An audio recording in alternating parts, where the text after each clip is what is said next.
Kevin, je me tourne à nouveau vers vous, parce que Oui, si ça a été implémenté, on a envie de voir ce que, ce que ça donne, et je crois que vous avez préparé une petite vidéo de démonstration, donc on vous écoute. oui. Alors effectivement, on a accompagné, Amine sur ce use case d'exercice des droits d'accès, et on a, vu comment, on a challengé un peu notre outil, hein, pour savoir comment l'implémenter, au sein de notre outil et faire gagner du temps à Amine puisque c'est des processus qui peuvent être assez complexes. La partie anonymisation, on va voir que, c'est assez complexe. On manipule des données sensibles, il y a un cadre réglementaire strict et il y a notamment des contraintes de délai qui sont à Oui, c'est assez respecter. lourd. D'ailleurs, je n'ai pas posé la question à Amine, mais je vous la pose Mmh. maintenant. Est-ce que vous avez évalué la charge du traitement d'une demande en nombre d'heures Alors donc, aujourd'hui? la dernière en l'occurrence, on a fait une estimation de charge dans la mesure où on réalise cette opération manuellement et Ouais. en s'appuyant sur nos équipes. Donc on est arrivé à peu près à 33 jours hommes, Ouh là, avec l'intervention de plusieurs personnes, impliquées autour de cette demande. Donc si on multiplie, ce nombre fois un certain nombre des demandes qui vont arriver, par mois, donc on va pas pouvoir les oui. faire, Non seulement il y a un risque de goulot d'étranglement, mais en mmh, plus il y a un coût qui devient complètement prohibitif. Je vous passe la exactement. parole.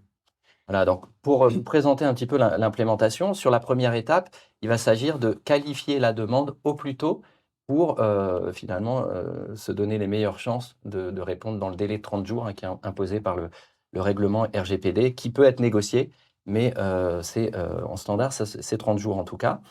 Et la qualification de la demande, comment ça se passe? Alors bien sûr, ça peut être industrialisé, ça peut être, su on a parlé de demande croissante, hein, au sein de l'entreprise. Là, on est sur une demande ponctuelle. L'idée, c'est de vous montrer comment ça se passe. Mmh. Ça peut être industrialisé et par exemple, pour ne traiter que les rejets, d'accord? D'accord. Là, ici, on va montrer, simuler l'arrivée d'un email, hein, qui a été, fait par un collaborateur qui a quitté l'entreprise et qui s'adresse au DPO pour, qui s'adresse au DPO puis finalement pour exercer son droit d'accès, à ses données personnelles. D'accord? Donc ici, on a l'email à droite, donc c'est un email qui peut prendre vraiment, n'importe quelle forme en termes de formalisation Mmh mh. et c'est là qu'on va voir la puissance finalement d'analyse, et d'assistance de l'IA, en quoi ça va pouvoir nous aider à qualifier cette demande. Donc ici, on a une demande suite à un licenciement, on a une, partie, des données qui a été ciblée par le demandeur et on va utiliser l'assistant IA pour précharger le formulaire au centre de l'écran. Donc on a vu ici que l'extraction vient d'être faite, donc ça a été fait, de manière instantanée. On a récupéré les informations qui nous intéressaient, à savoir le type de demande, hein, quel périmètre, de demande il s'agit. On parle de correspondance indirecte, ça veut dire que finalement le demandeur a besoin qu'on lui restitue les emails dans lesquels il est cité. Alors pas les emails où il est nécessairement expéditeur ou destinataire. Ça Mmh. sera, voilà, sur une population, définie. On voit qu'on a 4 contacts identifiés qui ont été extraits et qui vont nous permettre finalement de, démarrer le paramétrage de la demande. En complément de cette, extraction des informations sur l'email, on va pouvoir enrichir la demande avec des données issues du référentiel, de l'entreprise, ici le référentiel employé, qui va nous permettre de mieux qualifier la nature de la demande. Donc on voit, le demandeur ici, Alex Martin, quel est son intitulé de poste et on voit aussi quels sont, les interlocuteurs, sollicités pour les échanges d'emails. Donc on a un chef de production, un responsable RH et un service qualité. Ça va nous servir finalement à affiner notre paramétrage puisqu'on sait déjà un petit peu mieux, quel est le type d'échange, ciblé. Donc je valide cette première étape de qualification. Dans cette deuxième étape, on est sur la sélection des sources de données. Donc comme au préalable, l'IA a reconnu que la seule source de données évoquée par le demandeur était la source email, c'est bien sûr préparamétré dans cet écran, mais on est aussi capable d'adresser, d'autres sources de données via nos connecteurs sur étagère comme mentionné, en préambule tout à l'heure, d'adresser effectivement, des sources telles que la JET d'entreprise, l'intranet, les systèmes de base de données et les applications métiers type CRM, ERP ou SIRH. Donc une fois qu'on a validé la sélection de la source email, il va s'agir de, heu, définir les règles de récupération de ces emails. Donc là-dessus, on va se connecter à Office 365, à n'importe quel client de messagerie pour aller, heu, effectuer le filtre et récupérer les emails qui vont nous servir de base de travail. Donc, on va sélectionner une période cible, donc ici l'année calendaire jusqu'à la date d'aujourd'hui. On voit que les interlocuteurs du demandeur, les contacts ont été répercutés sur cet écran-là, encore une fois dans un souci de faire gagner du temps aux chargés de conformité. Et bien sûr, ce sont des listes ici qui sont encore accessibles pour un paramétrage, pour être affinées manuellement, hein, d'accord? Donc ici, on retrouve la liste des destinataires et des expéditeurs. Le demandeur souhaite tous ces échanges où ils pourraient être cités dans l'objet ou dans le contenu de l'email ou dans les pièces jointes. Donc je valide la source de données.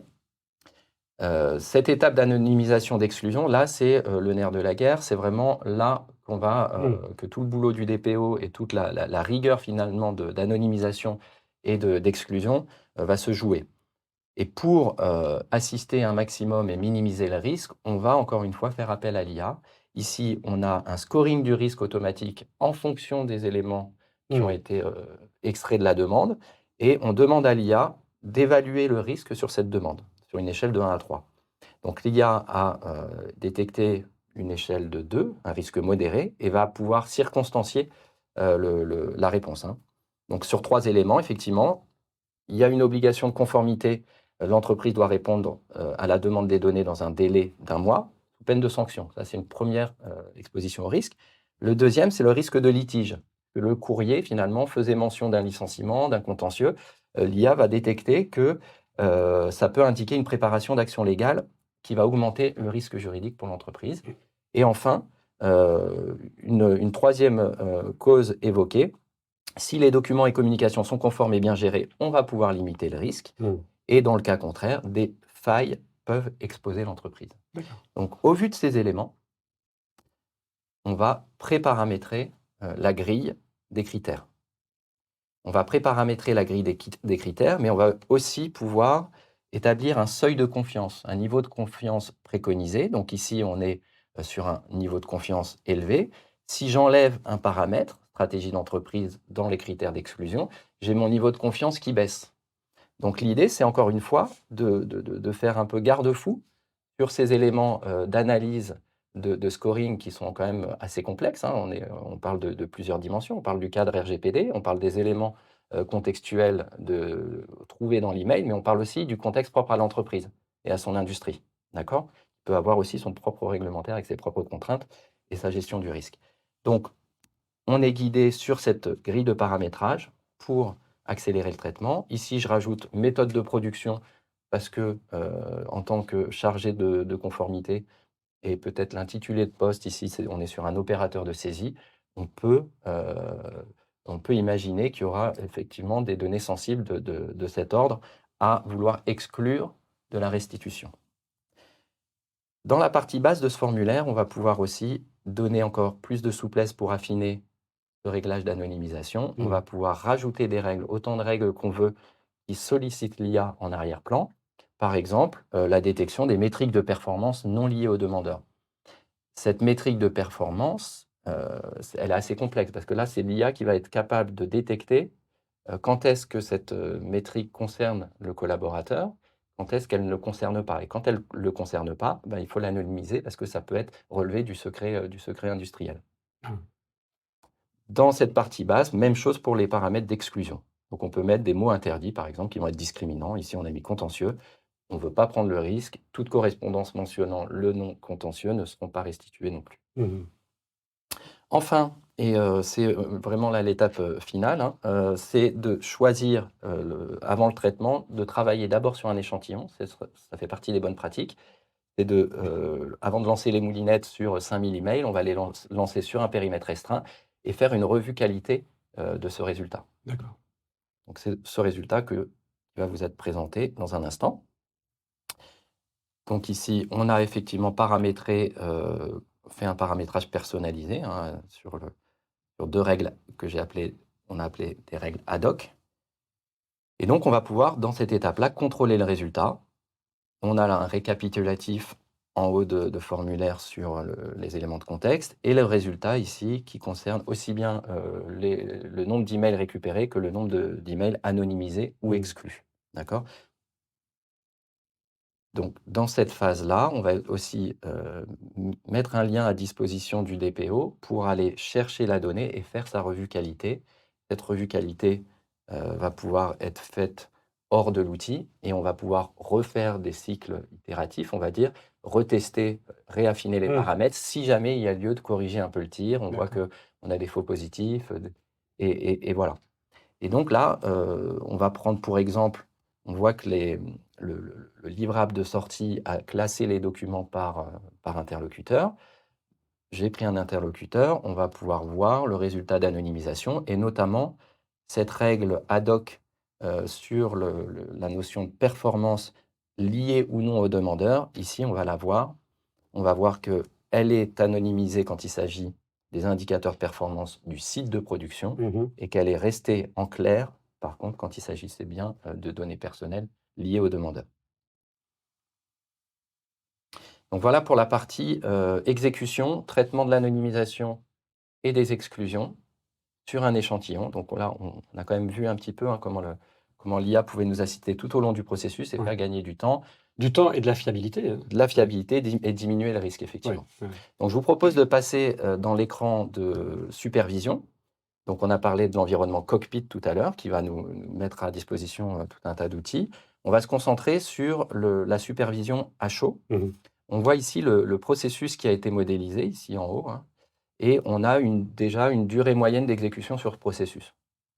On a capacité effectivement à visualiser le processus. Quand on parle de solutions de gestion des processus métiers, le nerf de la guerre, c'est effectivement de modéliser le processus de bout en bout et de pouvoir tracer qui a fait quoi, quand. Mmh. Donc ça, on a toutes ces données-là qui sont enregistrées dans l'outil et qui vont nous permettre, aussi bien au niveau processus qu'au niveau tâche, de répondre aussi à ces exigences d'auditabilité et de transparence vis-à-vis du demandeur quand il s'agit d'une demande, un droit d'exercice RGPD. On voit ici que je peux descendre effectivement au niveau tâche, comme je le disais, avoir une notion de durée d'exécution tâche par tâche, et je vais pouvoir aussi filtrer, et là on est plus dans la notion de performance. Comment j'optimise mon processus au fil de l'eau? Eh ben, c'est avec ces données-là liées à la performance que je vais pouvoir ajuster le tir. Donc là, je viens de réaffiner mon rapport sur les tâches automatiques et je vais Mmh. pouvoir comparer quelle est la tâche la plus chronophage et prendre des mesures, éventuellement revenir sur un paramétrage affiné. Voilà ce que je voulais montrer pour la partie comment on a effectivement mis en place le use case DPO au sein de Tessie sur demande d'Amine.